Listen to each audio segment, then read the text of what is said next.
சில யூடியூபர்ஸ்ல தெரியாம பேசுறாங்க. எனக்கு அவ இந்த மாதிரி பண்ணும்போது தான் நான் கம்ப்ளைண்டே கொடுத்துருக்கேன். புரியுதா? அங்க ரெஜிஸ்டர்ல பாருங்க, நான் கொடுத்தது. அவங்க எல்லாம் வந்திருக்காங்க, கார்த்தி திவ்யா வந்திருக்காங்க.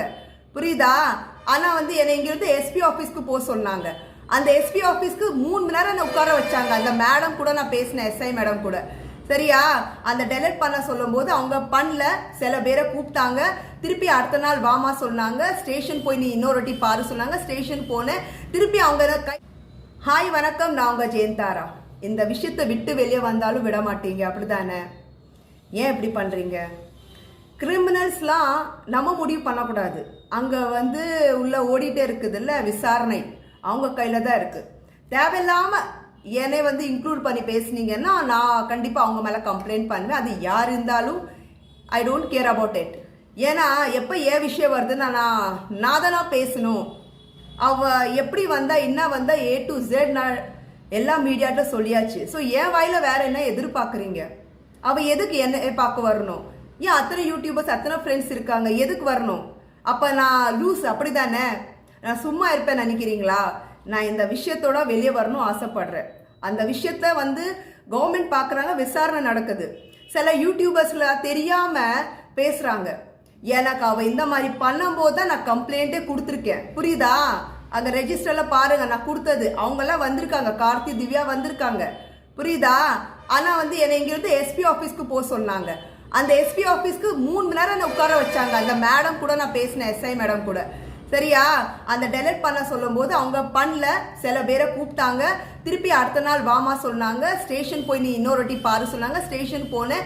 திருப்பி அவங்க கை கும்பிடுறாங்க. திவ்யா கேஸ் எடுக்க மாட்டோம், சிரிக்கிறாங்க, காமெடியா நினைக்கிறாங்க. நான் என்ன பண்ணேன்? இதுதான் நான் சேனல்ல பேசினேன். ஸோ இந்த இன்சிடென்ட் நடக்கும்போது நான் கம்ப்ளைண்ட் கொடுத்துருக்கேன், குரல் கொடுத்துருக்கேன். சரியா? நான் என்னோட இதே நான் போட்டிருப்பேன் பாருங்க, கண்டென்ட்ல போட்டிருப்பேன், லைவ்லலாம் பேசியிருப்பேன். ஸோ இவங்கெல்லாம் பண்ணலன்னா அப்போதான் இவங்க சோஷியல் சர்வீஸ் மாதிரி உள்ள என்ட்ரி ஆகிறாங்க. இவங்கள பார்த்து எத்தனை பேர் அட்ராக்ட் ஆயிருக்காங்க, எத்தனை பேர் நம்புறாங்க. நானும் அதை ஒருத்தி தான். யாரும் காது கொடுத்து கேட்கலன்னா இவங்க கொடுத்துருக்காங்க நான் நினைச்சிட்டு தான் போன தவிர, அவங்கள்ட்ட கண்டென்ட் கொடுத்தனே தவிர என்னை பத்தி புது புது கதையை எதுக்கு எடுக்கிறீங்க? நான் என்னை பத்தி உங்களுக்கு தெரியணுமா? நான் யாருன்னு தெரியுமா உங்களுக்கு? தெரியுமா தெரியாது? என்னோட ஹிஸ்டரியே யூடியூப் தான். தெரியுமா? எங்க வீட்டில் நாங்கள் 4 பேர். சரியா? நான் கடைசி. லவ் மேரேஜ் ஆயிடுச்சு. எனக்கு ஒரு 19 வயசு பையன் இருக்கான். என் ஹஸ்பண்ட் இன்னொரு இல்லீகல் மேரேஜ் பண்றாங்க. அங்க குழந்தை அவங்களுக்கு இருக்கு. இன்னும் 4 கல்யாணம் பண்ணி அங்கங்க குழந்தை கொடுத்துருக்கான், கடன் வாங்கியிருக்கான், பிரச்சனைகள் ஓடிட்டே இருக்குது. அதுக்கு தான் நான் போராடுறேன். என் பையனோட வாழ்க்கை நாஸ்தி பண்ணிட்டான். அவனுக்கு ரைட்ஸ் இல்லை. என்னோட வாழ்க்கை 17 வருஷம் போயிடுச்சு. நான் நல்லபடி இருந்திருக்கலாம். ஏன்னா அவங்க மிஸ்யூஸ் பண்ணியிருக்காங்க. நான் இருக்கும்போது இன்னொரு கல்யாணம் பண்ணக்கூடாது. இதுதான் என்னோட போராட்டமா இருந்திருக்கு. சரியா? அதுக்கு தான் நான் யூடியூப்லேயே வந்தேன். ஏன்னா கோர்ட் கேஸ் போனாலும் நம்ம சில நல்ல விஷயங்கள் இல்லை சொல்லணும் சொல்லி. நான் டீச்சரா இருந்தவ தான், பிரின்சிபலா இருந்தவ தான். ஆனா சரியா, பிரின்சிபல் ஜாயின் பண்ணும்போது இந்த அக்கிரம் பண்ணும்போது நான் வெளியே வந்துட்டேன். ஏன்னா ஸ்கூல்ல மட்டும் நான் சொல்லி கொடுத்தா போதாது, தமிழ்நாடுக்கு தெரியணும். சட்டம் இருக்குல்ல, ஏன் ஆக்ஷன் எடுக்கல தான் என்னோட கேள்விக்குறி. இங்க மட்டும் இல்ல, எங்களோட லேண்ட் விஷயத்துல அப்படிதான் நடந்துச்சு. ஆனா அதை நல்ல ஆக்ஷன் எடுத்தாங்க. உடனே உள்ள வச்சு எஃப்ஐஆர் வச்சாங்க. சரியா? ஆனா இந்த திவ்யா மேட்டருக்கு யாரும் எடுக்க மாட்டாங்க. நான் என்ன பண்ணேன்? ஸோ ஃபால்ஸ் ஸ்டேட்மெண்ட் கொடுக்காதீங்க. எனக்கு இந்த விஷயம் தெரிஞ்சது உடனே நான் கம்ப்ளைண்ட் கொடுத்துருக்கேன். அந்த ப்ரூஃப் நான் சப்மிட் பண்ணியிருக்கேன். அதை எஸ்எஸ் ஃபேமிலி நான் இன்க்ளூட் பண்ணியிருக்கேன். ஏன்னா அந்த வீட்டில் இருந்து என்னை பத்தி எல்லாம் திட்டிகிட்டே இருந்தாங்க. நீ திட்டு, ஆனா எங்களோட ஃபேமிலி போட்டோ போட்டுட்டு தேவையில்லாம பேசக்கூடாது. இப்ப வரைக்கும் அந்த வீடியோ இருக்கு, டெலிட் ஆகல. அதுக்கு ஏன் ஆக்ஷன் எடுக்கல? அதுக்கு குரல் கொடுங்க.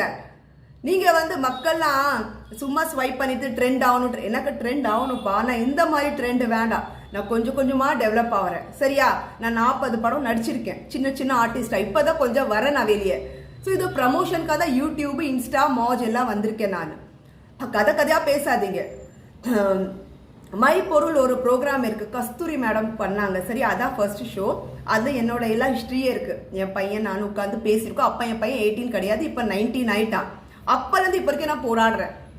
அதுக்கு சப்போர்ட் பண்ணுங்க. இன்னொரு விஷயம் தெரியுமா? 90% நம்ம இந்தியால பெண்கள் எஃபெக்ட் ஆகுறாங்க. யாரால? ஒரு பெண்ணால தான்.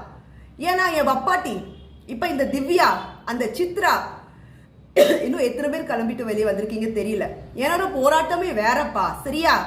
ஸோ தயவு செஞ்சு என்னை பத்தி தேவையில்லாம பேசாதீங்க. தெரிஞ்சு பேசுங்க, நான் சொல்றேன். சரியா? நான் 10 பேர் கூட போறேன்னா 20 பேர் கூட போறேன்னா அது என்னோட இஷ்டம். சரியா? உங்க சட்டம் தான் சொல்லுது யார் கூட மேஞ்சிக்கலாம் சொல்லிட்டு. அதுதான் என் புருஷன் போயிட்டான். அது நீங்க கேட்கறதுக்கு முடியல. தேவையில்லாம பேசுறீங்க. ஏன் உங்களுக்கு அந்த வியூஸ் போகணுமா, ட்ரெண்ட் ஆகணும்? ஒருத்தவங்க வாழ்க்கை நீங்க பாருங்க எப்படின்னு. சரியா? சோறு தானே திங்கிறீங்க. யார் இருந்தாலும் நான் ஆக்ஷன் எடுப்பேன். நான் பொறுமையா இதை விட்டு வெளியே அவங்க ஆக்ஷன் எடுக்கணும், அமைதியா எல்லாரும் சொல்லிட்டு தான் இருக்கேன். உங்களோட கண்ட்ராவிக்காக, வியூஸ்க்காக, உங்க சந்தோஷத்துக்கும் உங்க ஏர்னிங்காக நான் பலிகாடா? ஸோ யோசிச்சு பேசுங்க. அவ இங்க வந்த நோக்கமே எதுக்கு உங்களுக்கு சொல்லிட்டேன். நான் ஸ்லிப்பு வச்சிருக்கேன். அதுக்கப்புறம் அவங்க ஏதாவது ஆக்ஷன் எடுக்கணும், அவங்க தான் எல்லாமே டெஸ்ட் பண்ணணும். அது நான் பொறுப்பு கிடையாது. சரியா? அது வேற என்ன மிஸ்யூஸ் பண்ணி அந்த வீடியோ போடுறதுக்கு அவசியமே கிடையாது. எதுக்கு போடுறா அதை யோசிங்க. சரியா? தேவையில்லாம ஒரு புது புது கதையெல்லாம் உருவாக்க வேண்டாம். இன்னும் கிரைம் நமக்கு வேண்டாம். Stop crime doing. ஸ்டாப் பண்ணுங்க.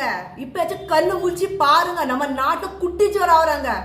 எத்தனை கிரைம் நடக்குது தினம். நான் ஒருத்தி போராடினா போதாது. சரியா? நீங்களா கை கொடுக்கணும். மக்கள் நீங்களா கை கொடுக்கணும். உங்களுக்கே தெரியும் முன்னாடி என்ன தப்பு நடக்குது. என் வாழ்க்கைக்கு நான் போராடுறேன். என் 17 வருஷம் வாழ்க்கை திரும்ப வராது.